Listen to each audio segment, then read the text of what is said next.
bother about that, mate. Right. Okay. I'll cut that out. But just explanation, because obviously this was what I was going to do. I was going to explain today, but I'll just explain now. It's easier to explain to you than it is to myself. But like, so yeah, the issue we've got with the industry of homelessness is what I've been calling it. I think you've been calling it industrial homelessness. It's the same thing, though.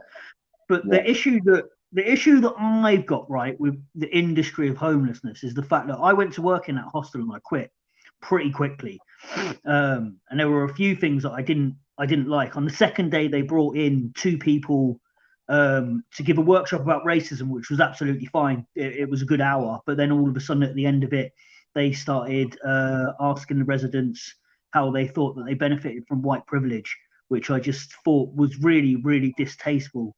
And just I was then looking at what the staff were doing. It's awkward this because it feels like it's an attack on the staff personally, and it really isn't.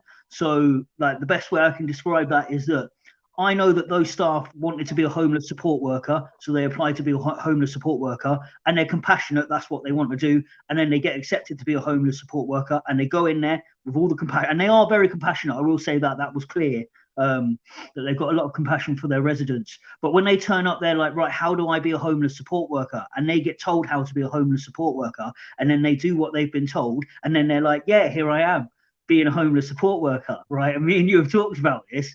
Yeah. And then I was just looking, thinking, right, what is happening here? What is the support that's happening? And it just seemed to be admin.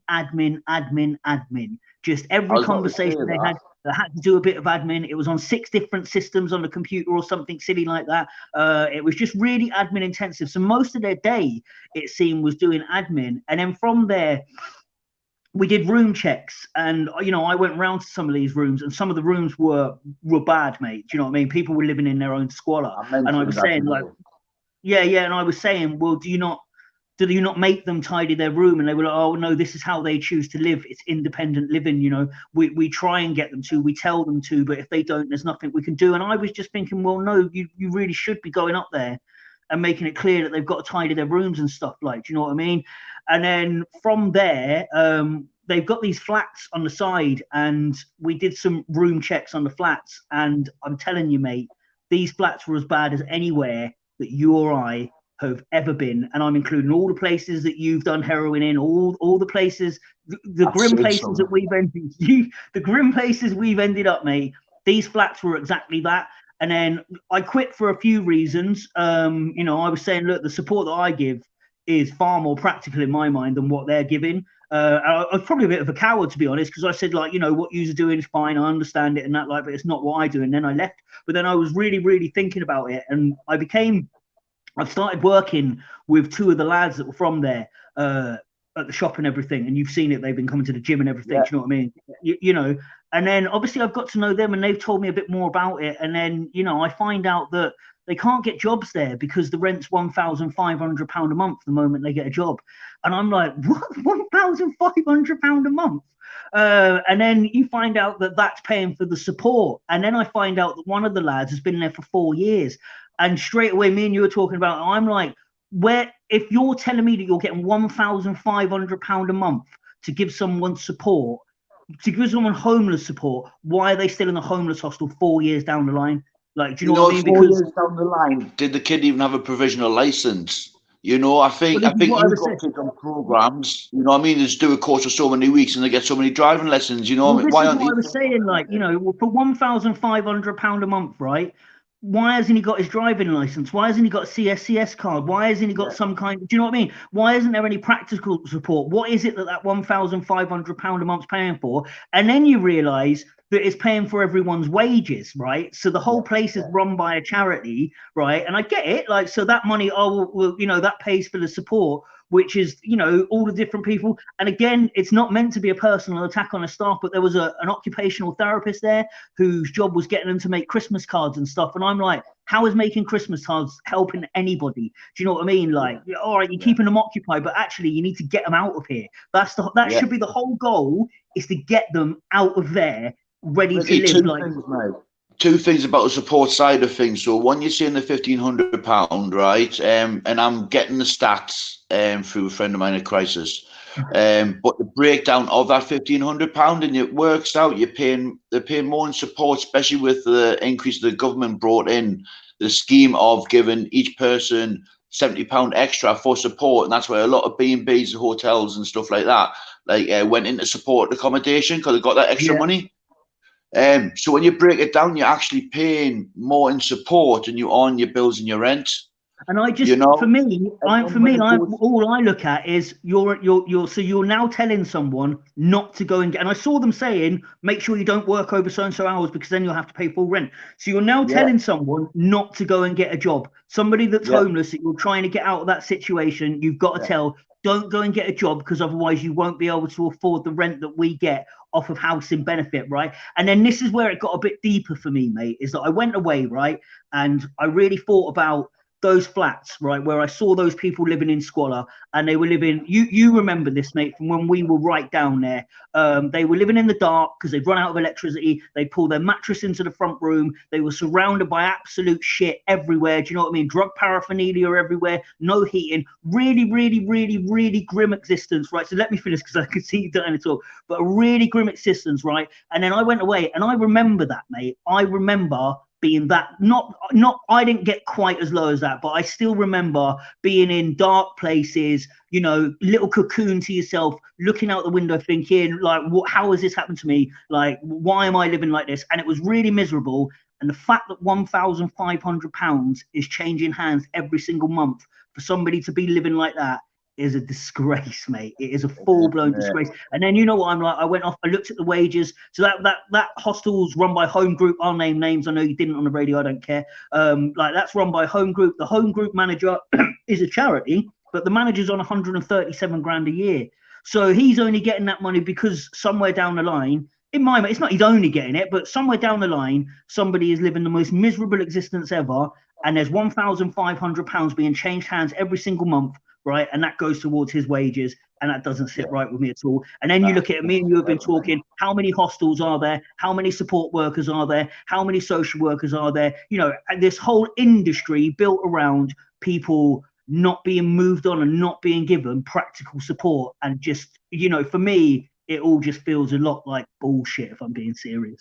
The description you give of the room, the mattress on the floor, that's like postcard perfect to a crack den.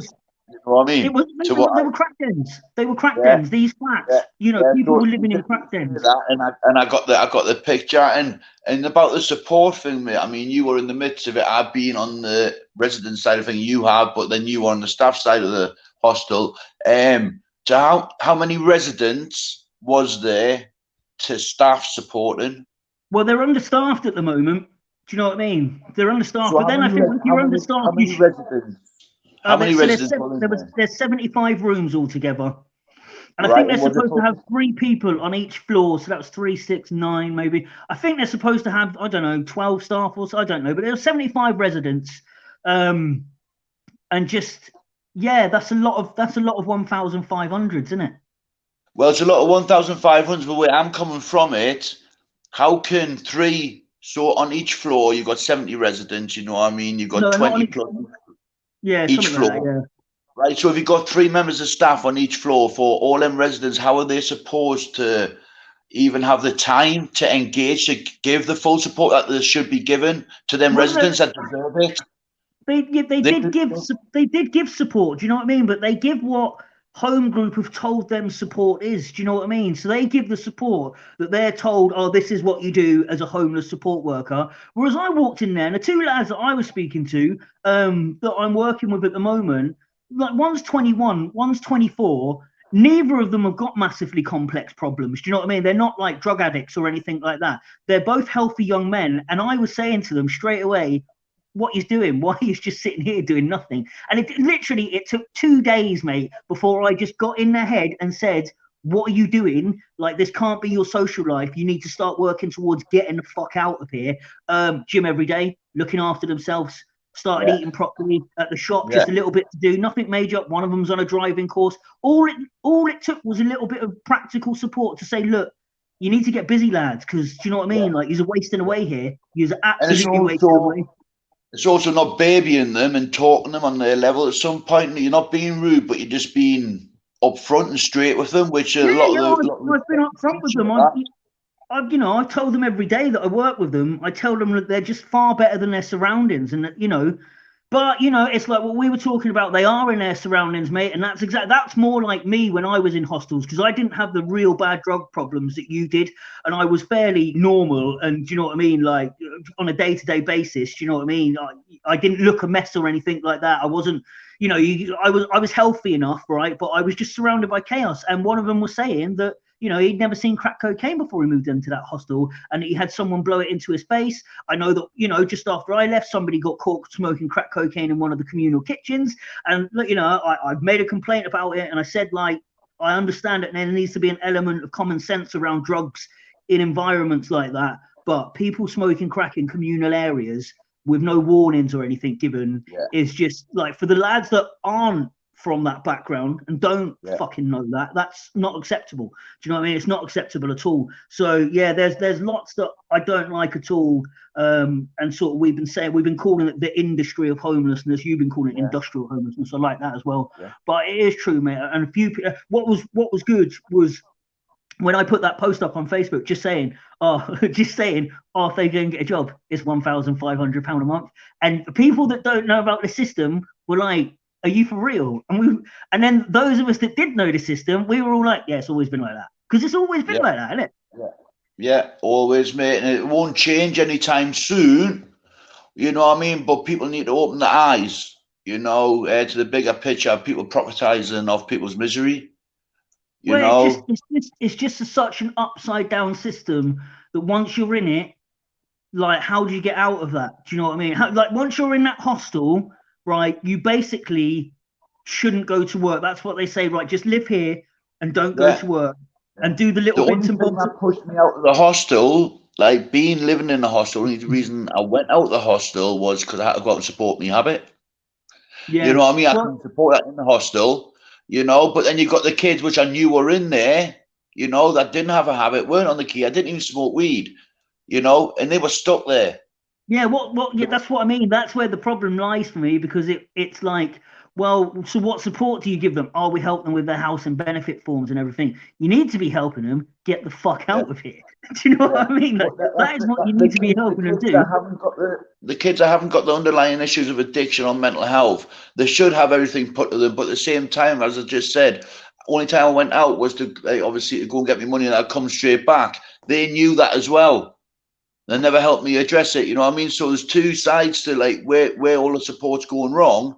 You had a kid that knew was an addict, knew was on methadone, going out, begging, thieving, robbing, doing big issues, coming back and using in his bedroom, injecting, smoking, but then you had the other kid that had nothing, you know what I mean? No issues in that, and he wasn't getting the support. You know what I mean? He was stuck in a strut. Yeah, because of the system and the cost of living that it costs to be there and to move on. You know what I mean? It takes years and years. Yeah, I just I know that you're going to get a load of stats together. It's something Emily, do you know Emily that I did a podcast with? She messaged me the other day.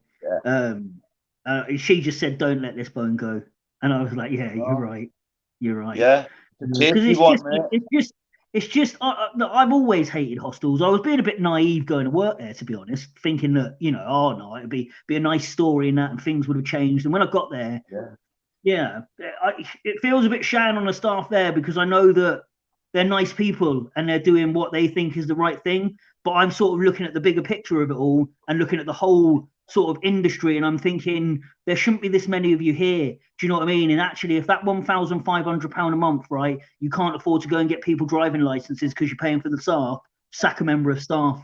Do you know what I mean? Get rid of a member of staff and use the money that you've just saved on the member of staff. The amount of money that they pay themselves, but the amount of the turnover of the money that they get as well, because they don't just own hostels and that supported houses and stuff like that, flats and everything. That was the other thing. One of the lads was telling me they've got enough money. They've got enough money to put the ideas together to make the bespoke programs that would then they could get them kids trained up so they work for them. As painting and Well, decorators, listen, electricians, you know, that was the plumbers. other thing. They've got these move on like sort of flats that they move people into, you know, and they're 1 bedroom flats up in Fenham, mate, you know, or 1 or 2 bedroom flats up in Fenham, right? And they're just normal flats, right? And there's flats next door to them that are probably going for about £500 a month. How much are their flats? £1,500 a month still, because they're still paying for the support. And then the support is somebody goes round for 20 minutes once a week, and I'm like, that costs £1,500, is it, to go round? That's a grand that you've just put on top of their rent for somebody to go round for 20 minutes and maybe take them a food parcel because they need a food parcel because they can't afford to go and get a fucking job. Do you know what I mean? It's mental, mate. It's absolutely mental. Write a few notes down. See you next week. You know what I mean? If not a That's fortnight. it. Yeah, oh, yeah, you're doing all right, Sound. See you later. There's a few bits and bobs for you. Especially those, yet again, that haven't got them issues that need addressing all the time. You know what I mean? They're the ones who be wrapping the safety net around so they don't fall down. Well, yeah, and the thing is if you are a pretty normal person, like as in you haven't got the complex background, you know, you're not a drug addict or anything, and you're not working because you can't actually get a job because it costs you too much. You just sat piss bored all the time, and that's when you just do nothing but drink and smoke. Do you know what I mean? And then you end up with the fucking problems that you didn't want to have in the first place. It just, the whole thing's backwards, mate. It's really pissed me off. Like I said, £1,500 a month per resident. So I think I did do the maths. I think it's something stupid. It's a lot of money, mate. It's a lot of money a month for. Can we just pause that recording there a second? Yeah, I need to cut shit out. Becky's just messaged me. We're not recording, are we? Yes, but don't worry about me. I've seen enough, mate. I've seen enough. I'll hang up, mate. All right, no, because Becky's just messaged me saying she's going to drop Paige and me keys off tomorrow, so I need to ring her. Oh, okay. Right, well, listen, yeah, I just wanted to have a catch up because I heard you talking on the radio today and I couldn't join in because I was busy, but this is something that's really pissed me off. And just, yeah, I think this is something that me and you should start asking a few questions about, like why there's so many people based, you know, because if there's so many staff around this subject, right, then there shouldn't be the same problems there were when we were in the hostels and there weren't as many staff. Yeah. Nothing's really changed. Hopefully the right people will hear it, you know what I mean? The right people will share it and stuff like that, because it's, as I say, it's not going to change unless it gets to the right people. You understand what I'm saying? Because we voice our concerns all the time to councils, to the police, the duty of care that they're lacking, you know what I mean, for these kids. Next thing you know, you're seeing them at Central Station begging, you know what I mean, for a bit of spice. I'd really like, who's in charge of Home Group. I'd love them to come on and explain to me why they think that it's acceptable to be drawing their wage that's coming. You know, some of that wage got to be funded by the £1,500 that's going into, well, you know, even if it's not funding their wage directly, they're in a job to run that foyer, right? I've said it, the foyer, the Tyneside foyer run by Home Group. You know, the person that's in charge of all of that, right? He's drawing, well, he or she, they're drawing their wage of, I think I checked, the last person in the job was on £137,000 a year, and there's people living in absolute squalor for £1,500 a month. It's a disgrace, isn't it? It's a fucking disgrace. It shouldn't be happening. It shouldn't be happening. Right, listen, love you, bro. I'm going.